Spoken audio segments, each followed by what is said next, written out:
Então vamos lá, pessoal. Como que os perestroicos e os glasnósticos camuflam a perestroika e a glasnost, né? Como que os idiotas e os inocentes úteis reproduzem essa camuflagem, né? A primeira coisa, vamos ver aqui na capa do livro, do documento do Partido Comunista da União Soviética, publicado aqui no Brasil em 1987, pela editora Bestseller, né? Aí, ó, o projeto da perestroika é para novas ideias, para o meu país. Esse país é o Estado Plurinacional da União Soviética, tá? E o mundo. Então a primeira coisa que eles falam é que a perestroika não foi para todo mundo, né? Foi só para a Rússia, né? Segunda coisa que eles camuflam é que ela não é um retorno às ideias de Lenin, né? Que ela que ela não começa lá com Khrushchev em 1962, através de possíveis, de textos possivelmente exumados do Lenin, tá? Então eles mentem nisso também. Não a relacionam com a NEP, com a nova política econômica de Lenin, no período pós-guerra revolucionária interna civil e pós-Primeira Guerra Mundial. Terceiro, eles não falam que foi uma combinação entre Estados Unidos, Grã-Bretanha, Rússia e China, né? Para arrefecer a corrida armamentista, né? E para distensionar o mundo do perigo nuclear. Eles não falam isso, né? E disseminam por aí, como nesse link aí de educação pela internet aí, que eu vou colocar aqui na descrição. Vocês podem clicar e ver lá o texto lá, isso que fala: perestroika e glasnost foram duas iniciativas do governo Mikhail Gorbachev, do governo não, isso é o Partido Comunista da União Soviética. Tanto que eles já ensinam, eles dizem assim, a antiga União Soviética, como se ela não existisse até hoje, e existe factualmente, né? Do ponto de vista do fato, ela existe, tanto que a invasão da Ucrânia, da Crimeia mesmo, invasão da Chechênia, em 94 pelo Boris Yeltsin, eles usaram as bandeiras da União Soviética. Então ela é formalmente o Tratado da União Soviética, que não é nem um país, é um tratado feito em 22, reconhecido internacionalmente em 1926, né? Em 55 eles criaram o Pacto de Varsóvia para fazer frente à OTAN. O tratado foi formal, o tratado formal foi expirado em 1991, tá? Mas de fato a União Soviética existe até hoje, né? Através de quê? Através de influências regionais no leste europeu, né?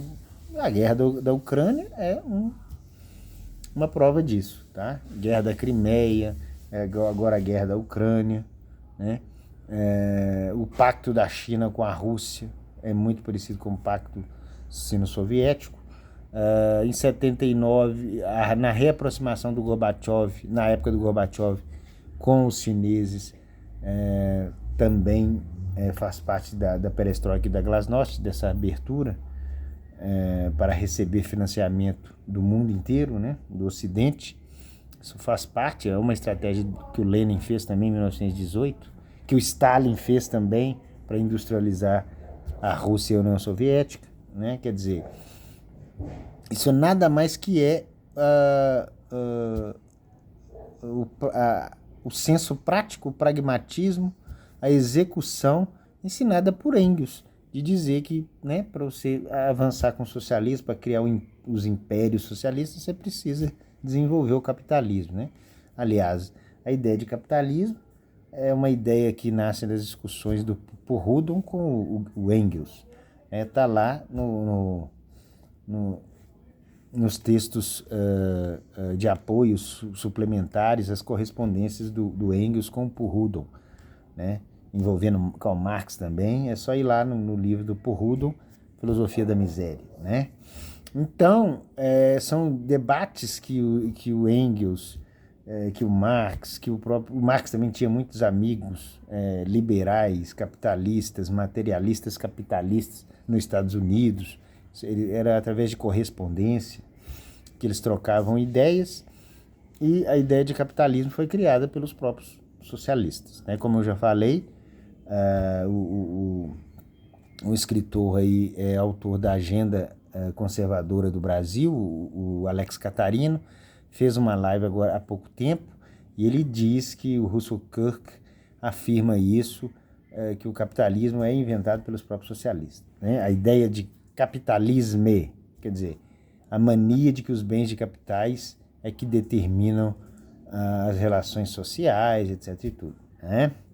Essa visão fanática dos bens do capitais, né? Então, os comunistas que inventaram isso. Então, eles escondem isso. Aí vem que a perestroika significa restauração. Foi uma iniciativa que buscava abrir a economia da União Soviética para o mercado, reduzindo o controle do Estado sobre a economia e permitindo que a economia passasse por uma abertura ao capital estrangeiro. Já a Glasnost, que significa transparência, procurou promover uma abertura política e democrática da União Soviética. Não, bom, então isso aqui tem um sentido interno, né?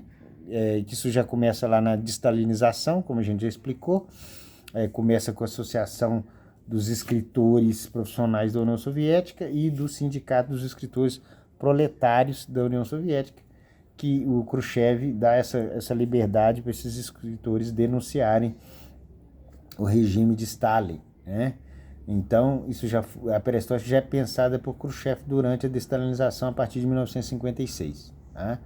E chega ao seu ápice, chega na explosão da semente da perestroika em 62, com os escritores, sobretudo Egvien, o poeta, o Solzhenitsyn, né, que ganha do Khrushchev a liberdade de denunciar o Stalin, e um outro poeta chamado Egvien Evtuchenko, né? Nós já dissemos aqui, já falamos, já dizemos aqui nos outros vídeos, né? Já mencionamos. E tem a ver com um texto exumado, entre aspas, né? Do Lenin, que esse texto seria de 1918, tá bom? Então fala que ele daria primazia aos aspectos econômicos, né? Só que essa transparência significa também uma transparência em defender o verdadeiro, entre aspas, socialismo, não mais o stalinista, mas o verdadeiro, o verídico, o autêntico socialismo, que é do pai da revolução, o senhor Vladimir Ulyanov, Vladimir Ilyich Ulyanov Lenin, né? Aí tem a videoaula que eles falam aí sobre perestroika e glasnost. Glasnost também é toda bombada, né? Toda camuflada, toda mentirosa. E aí fala que as duas medidas tentaram promover uma certa abertura da política e economia soviética, enfraquecendo um pouco a centralização que havia no país. No caso da perestroika, o governo soviético procurou abrir a economia. Bom, isso aí também a cultural e costume educacional foi até aberto, né? Até mesmo o Khrushchev e o Brezhnev já também começaram a afrouxar a perseguição religiosa. Isso tudo era muito normal. Aqui fala também que eles concedeu anistia a presos políticos, né? Isso foi verdade. Tanto que essa ideia foi, essa questão de anistia foi transmitida aos partidos comunistas e aos guerrilheiros também da África, da América Latina, do Brasil, por isso que eles aceitaram a anistia aqui, os comunistas aceitaram a anistia de 1979, isso aqui tem uma ligação também, né? incentivou o fim da censura. Claro, incentivou o fim da censura. Quer dizer, você podia se censurar, podia denunciar e, e criticar o stalinismo, né? Mas o marx-engelsianismo leninista, não. Então, quer dizer, o fim da censura, quer dizer, e também no Ocidente, você passou o comunismo passou a ser mais liberado para ser pregado no Ocidente, né? Então isso é a glasnost também. Então, quer dizer, por isso que as pessoas estranham como que pode o comunismo ter crescido após a demolição, não queda, demolição do Muro da Vergonha, do Muro de Berlim. Após 1989 ele cresceu por causa disso, por causa dessa glasnost aqui, a transparência para fora, né? Então, transparência dentro da Rússia, podia denunciar o stalinismo, adoidado, e no Ocidente foi permitido também a pregação do comunismo mais tranquila, mais aberta, né? Mais explícita, né? E as pessoas passaram... Eu lembro que no início dos anos 2000, no final dos anos 90, eu conheci senhoritas, moças do PCO que se dizia, eu sou stalinista, o PCO é stalinista, o PSTU é trotskista, o PT é leninista, marx-engelsiano, social-democrata, também, tudo misturado, alemão, não sei o que, sociodemocracia alemã com um pouco de trabalhismo e com um pouco de leninismo. O PCdoB é todo leninista, e um pouco anarquista. Quer dizer, isso aí era moda, né? Pregar abertamente e defender esse monte de doutrina totalitária, né? Então isso é glasnost. Isso ninguém explica, ninguém leu. Pra você ter ideia, esse material aqui aí fala sobre a guerra do Afeganistão, 1979. Bom, isso tem um motivo, claro, um motivo de esforço de guerra, de crise, de falta de recurso, de desgaste, né? Isso tem tudo a ver. Mas não fala da China moderna, que que faz parte da perestroika e da glasnost, né? Essa tomada de investimento dos europeus, né? Mas o que fala aqui? E aí você vai ver as referências, os objetivos, aí fica repetindo, os objetivos da perestroika, abertura da economia soviética para investimentos em empresas estrangeiras. Isso é verdade, ó. Você queria pegar dinheiro dos ricos. Permissão para a existência de empresas privadas, normal. Sempre existiu empresa privada, tá? Até mesmo na época do Stalin, né? Fábrica de tratores, tudo tomava dinheiro do Ocidente adoidado, né? Os bancos europeus, norte-americanos encheram o Estado de dinheiro também. Concessão de autonomia assim como encheram o Hitler, a Alemanha nazista, a Itália fascista, tudo tomava dinheiro do exterior, normal, né? Inclusive, se a União Soviética foi aceita pela comunidade internacional em 1926, como se diz, como uma opção do povo, quer dizer, teve as discussões, participaram dos conselhos, das discussões dos conselhos, das conferências, os mencheviques, os sociais-democratas, até os liberais participaram, né? Claro que eles tinham a voz, aquela voz solitária que ninguém dava valor e nem contava nos votos, né? Quer dizer, mas aí então, o que jogou para fora? É o povo que escolheu o modelo bolchevique, o modelo soviético. Aí jogaram as atas para a comunidade internacional, todo mundo aceitou que é porcaria. Então, se foi aceita a União Soviética pela comunidade internacional, então isso tomava dinheiro do exterior tranquilamente, normalmente, né? Redução do planejamento econômico estatal. Isso está tudo errado, isso aqui. Ó. Planejamento econômico estatal, todo Estado tem. Seja ele liberal, seja ele ordoliberal, né? Que é planificação, redução da planificação econômica. Isso não teve também. Isso é mentira. Por quê? A perestroika com uma NEP, você só dá liberdade, um pouco de liberdade econômica, de negociações nas bases, mas todo o planejamento estatal e a planificação estatal continua na mão do Estado, né? Que é o quê? A importação e exportação, né? A balança comercial, o mercado internacional de atacado, né? O câmbio, né? Juros, inflação, tudo continua na mão do Estado, né? Então não existe redução do planejamento econômico estatal. Isso aqui é mentira, né? Quer dizer, você dá liberdade para negociações internas, né?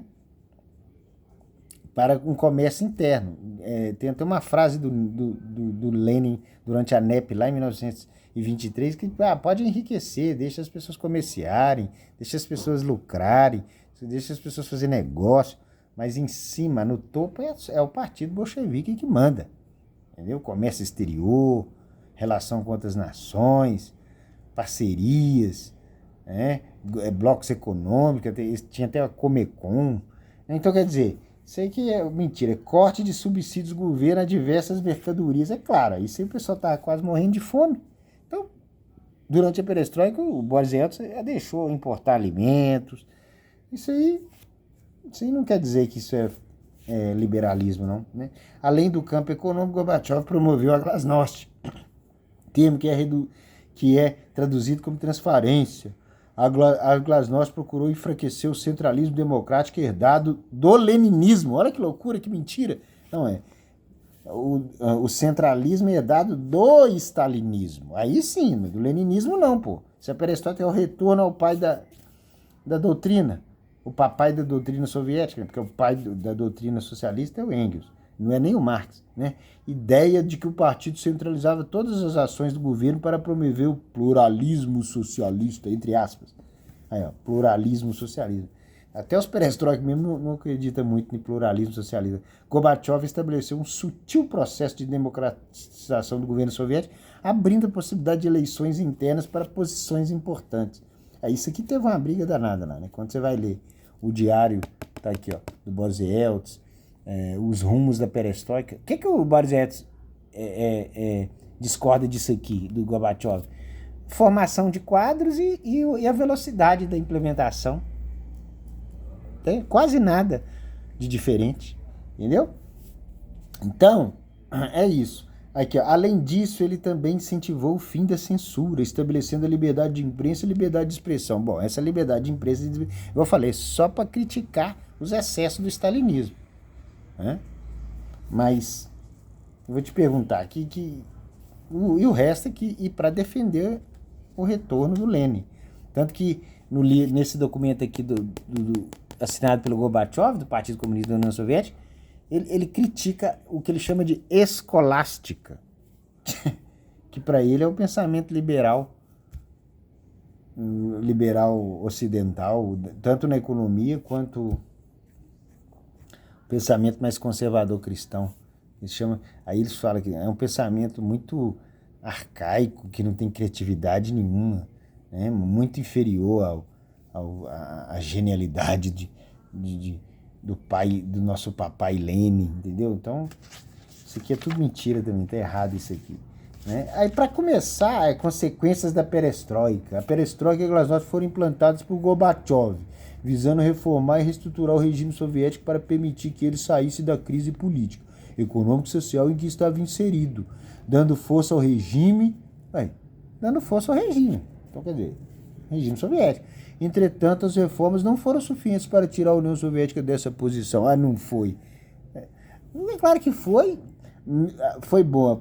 Foi implementada também na China, avançou com o socialismo do século XXI, que eles falam hoje, socialismo do século XXI, só a partir de 2005, 2006, que eles começaram a usar esse termo abertamente, nos documentos do Enecut do PT, o Chaves lá na Venezuela, e depois na Europa começaram a usar. Então deu muito certo, sim. Não foi implementado só na Rússia, na China também, no mundo todo. Todo país tinha o seu plano perestroico, né, adaptado à sua respectiva nacionalidade e regionalidade. Então a perestroika foi aplicada na Ásia, na África, na América do Sul, na América do Norte também. Toda essa cultura woke aí, ó, tem perestroika misturado com Freud, do marxismo, com a escola de Frankfurt, com essa porcariada toda, entendeu?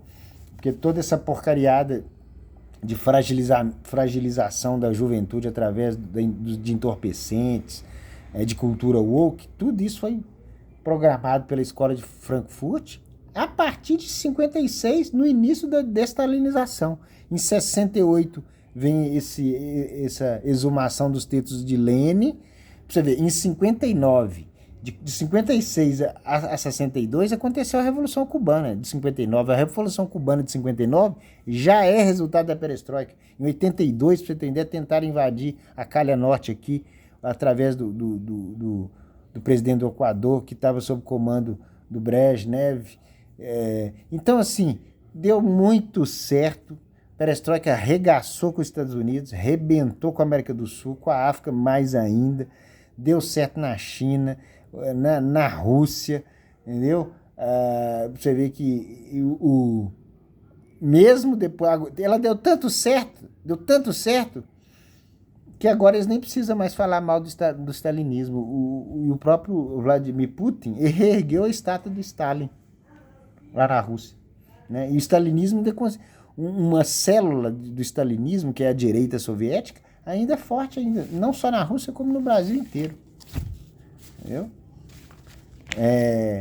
Esse Teoria Geral do Direito aqui, ó, tá aqui, ó, Teoria Geral do Direito, editora Boitempo, prefácio de Antônio Negri, isso aqui, ó, o Alisson Mascara elogia esse troço aqui, o Silva Almeida elogia essa porcaria, Evgen Pachucani foi um dos juristas do Stalin, né, que ajudou a formular o Código Contra-Revolucionário número 58, né, cujas penas, a pena máxima era o fuzilamento, né? A execução sumária como medida pedagógica. Esses caras tudo elogiam esses troços aqui, entendeu? Estão parando de elogiar porque eu tô denunciando agora, né? Então, aí quando você vai lá no fim aí tem uns exercíciozinhos aqui, fala de queda das commodities e altos gastos do governo. Não, isso é natural. Qualquer estado de outra doutrina, com outro modelo, seja ele com os costumes ocidentais, democracia cristiana, sociodemocrata cristã, qualquer estado ia lidar com esses problemas de preço de commodities, importação, exportação, balança comercial, inflação, câmbio. Qualquer governo lida com esses problemas. Isso não tem nada a ver com perestroika e glasnost. Perestroika, eu já falei, é reestruturação voltando às ideias marx-engelsianas de Engels e Lenin. É isso que tem a ver, tá bom? Aí no final, qual que é as fontes aqui desse material mentiroso, camuflado, enganador, né, cínico, sobre a glasnost que eles ensinam na internet hoje? As fontes, tal de Gregory L. Fraser, História da Rússia, Lisboa, edições, ano 2017. Então você já sabe que isso aqui está tudo perestroicado, freudomarxizado. E o outro é Eric Robensbaum, A Era dos Extremos. Quer dizer, o pessoal cria um material didático para ensinar o povo na internet, nessa tal de Brasil Escola.